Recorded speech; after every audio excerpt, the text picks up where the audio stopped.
देखिए, हमारे लिए बहुत गर्व की बात है कि दुनिया की सबसे प्राचीन भाषा तमिल है। This statement was made by the Indian Prime Minister Modi, who hails from the state of Gujarat. Indians have never gotten such statements like this one above easily. पिछले महीने के आखिर में For the first time, we witness people battling for the sake of their language, throwing away their precious lives to fire along the way. Over the last 5 years of my research, meeting such fighters helped me understand this perspective.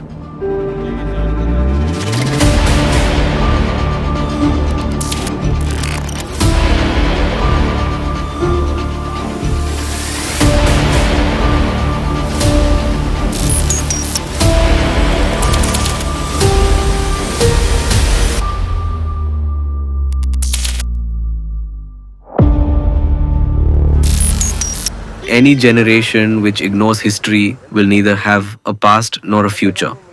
In 1993 to 94, while doing Bachelor of Education course at Annamalai University, my professor Elandhiran used to say that worldwide, if at all there is a statue of a student in front of the university where he studied, that would only be for Rajendran.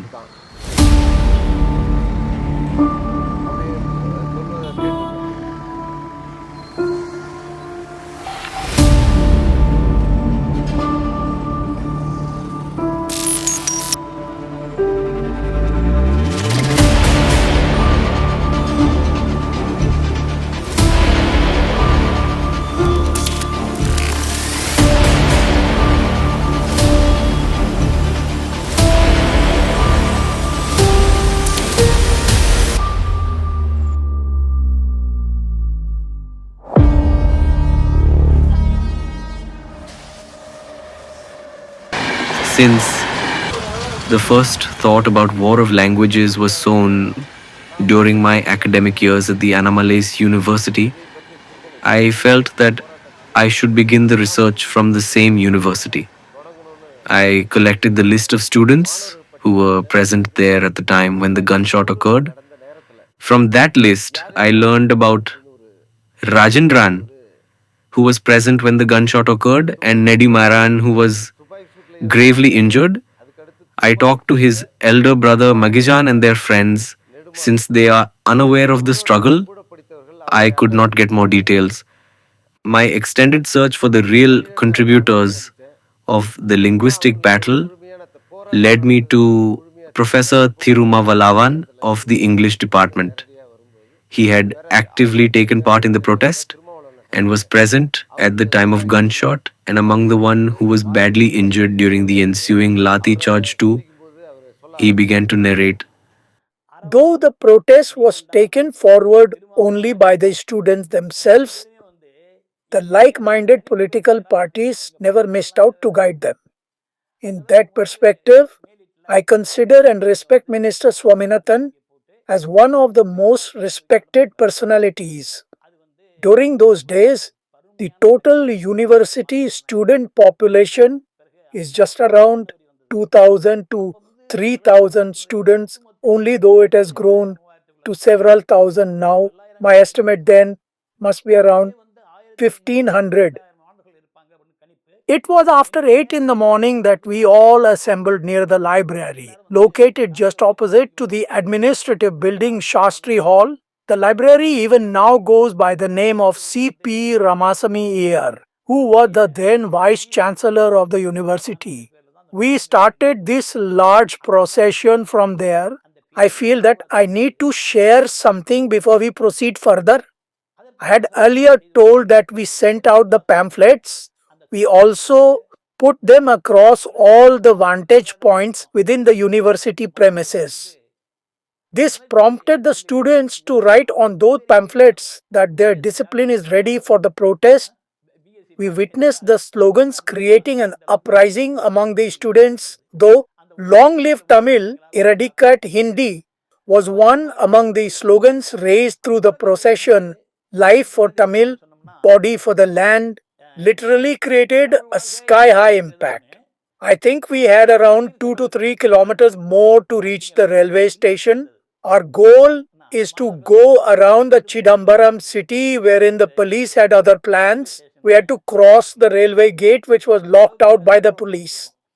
The then government and the police had a different goal that not to allow us beyond the railway crossing. The procession was stopped 50 feet before the crossing. The students who were already in a turbulent state of mind were intensely angered by the blockade. At this juncture, I am literally at about 50 feet from the police barricade. Irritated and angered by the attitude of police, some students started pelting stones at them available at the roadside for tar road formation. In no minute, the police force retorted with the lathi charge. This triggered the scattering of students in all directions. In a bid to escape from the police, the students quickly romped into a small alley, only to understand later that it's a dead end alley. The police attacked the students who were coming out of the alley right on their heads, making them scurry for life in pain. Even I had tried to enter one such alley, but due to heavy rush, I couldn't enter, so I went straight. I can say I escaped that attack. We moved straight, and in some time, we again had to encounter the police. At this juncture, out of the 1500 students, I guess around 1000 had already left the scene. Around 500 of us, the students, were still fighting the police. It went on, say, for around 45 minutes to 1 hour. Then the police used tear gas against us. A few students picked it up and threw it toward the police again. Even now, for me, it was a very touching scene. To such an extent, the students were brave in their fight. The police were chasing around 500 of us. Even Rajendran was shot dead right in the opposite direction of the grocery store. There was a big tree out there, and we used it as a shield and attacked them continuously. Dianes Warren was leading from the front. He was studying in the agricultural university then, who later went to become an IAS officer. As regards the gunshot, we are sure that two got severely injured, though we are not sure how many bullets did they fire. Student Rajendran became a martyr right on the spot. At this juncture, I need to talk about a good friend, Nedumaran, who was a good student, a great personality, and had a masculine physique. Pursuing his scholarly studies at the university, he was shot on the shoulder. When we came to know of the firing, we backed off and starting moving towards the university. By then, the news that the university registrar Meenakshi Sundaram is the one who gave permission for police firing spread like wildfire among the student fraternity. This news completely turned the fury toward the registrar. They straight away started moving towards the residence of the registrar, completely ransacked and set the ablaze all the belongings in front of the postal office adjacent to his home. Later, we all returned to our rooms. At the first anniversary meeting of Rajendran, Dianes Warren said, "Though we lost Rajendran in the fight, amidst all, I have collected the blood-stained soil from the shooting spot. Even though we couldn't save his life, let him live through the awareness he stood for right here at the Annamalai University by spreading the blood-stained soil."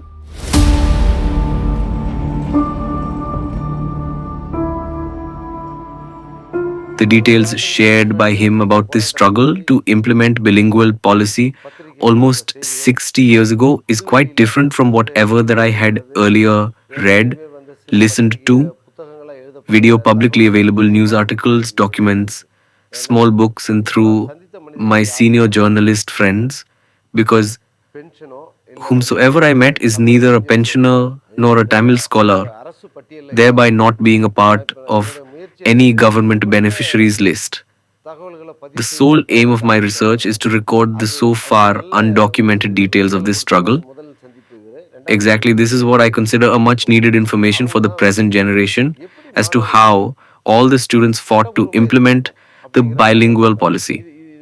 As regards the students' protest for the bilingual policy implementation, we listened to Thirumavallavan.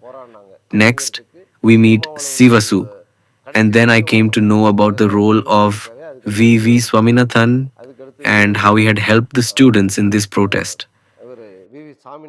You have played a significant role in the Chidambaram Annamalai University students' anti Hindi protest.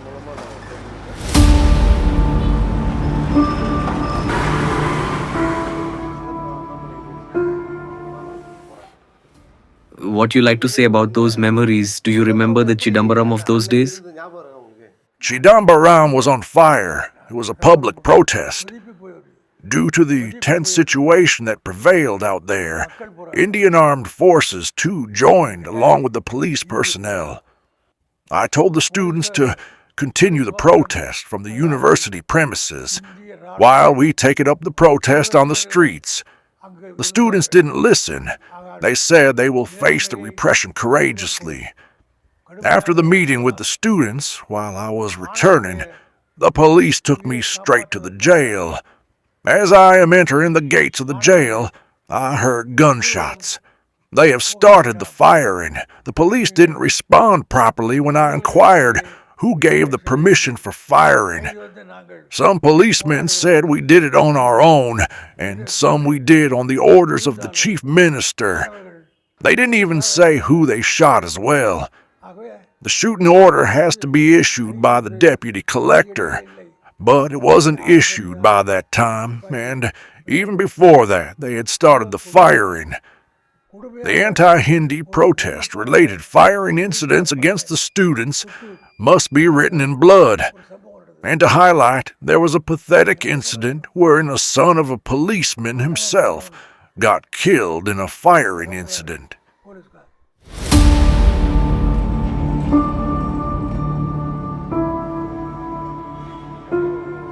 On the 25th, the local police battalion was in charge of the duties, wherein on the 26th, a battalion from Andhra Pradesh took up the duties.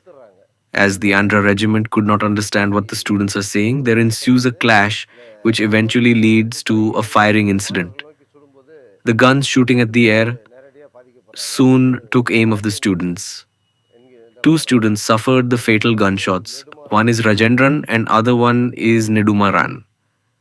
Nedumaran faints after suffering a gunshot, wherein the bullet turns towards his back. Soon, they were shifted to the government hospital mortuary on the assumption they were dead.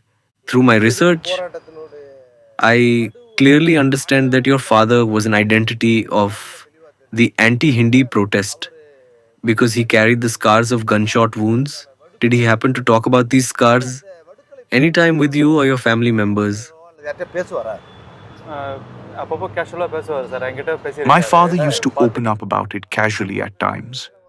My father used to be quite a reserved person. When I heard that my father was shot at and suffered gunshot injuries during the protest, I surprisedly asked him about it. It was then he opened up.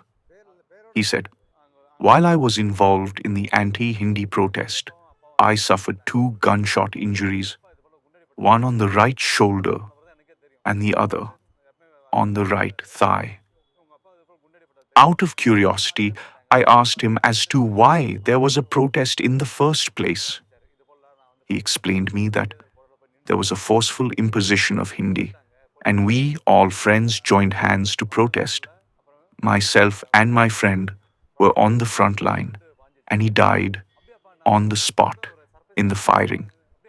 Then they took us to the hospital, and we were declared dead by the doctors and got shifted to the mortuary. On the other side, my parents and the whole village was on tears. My father then reached the hospital, only to find me breathe. And from that point, they shifted me to the hospital and started the treatment. And that's how I came alive. Though my father used to share a superficial account of the incident, he never went into the details. My father added, "I used to hear from witnesses that a bullet hit from this side and went through, piercing the back with buckets of blood loss. I never knew anything. Then the treatment took around 2 months or so, where I was treated well. Many political leaders of that time, including MGR, Karunanidhi, Anadurai, and many tall leaders visited me at the hospital. What kind of physical challenges your father faced because of these injuries? He faced a few health issues. He struggled to walk due to the bullet injury on his right thigh. He used to walk very slowly. Since his shoulder was injured too, he faced it difficult to wear vests.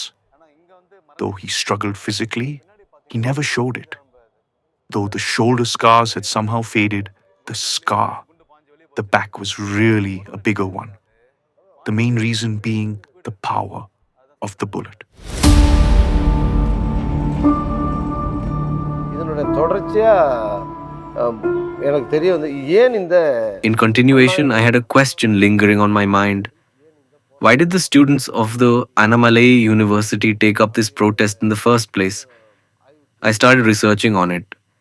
This led me to Chinnasamy.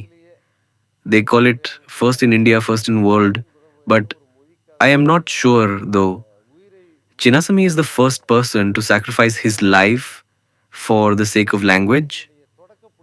Chinnasamy is the starting point of this protest.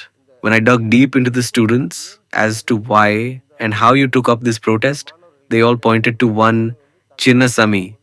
It was on the 25th of January 1964. Chinnasamy self-immolated him to sacrifice his life for the sake of language. Before the sacrifice, he wrote letters to 3 people, 1 to Anna, 2 to his relatives, and 1 to his friends. The message that he shared through these letters formed the root cause and induced the Annamalai University students to take forward this protest.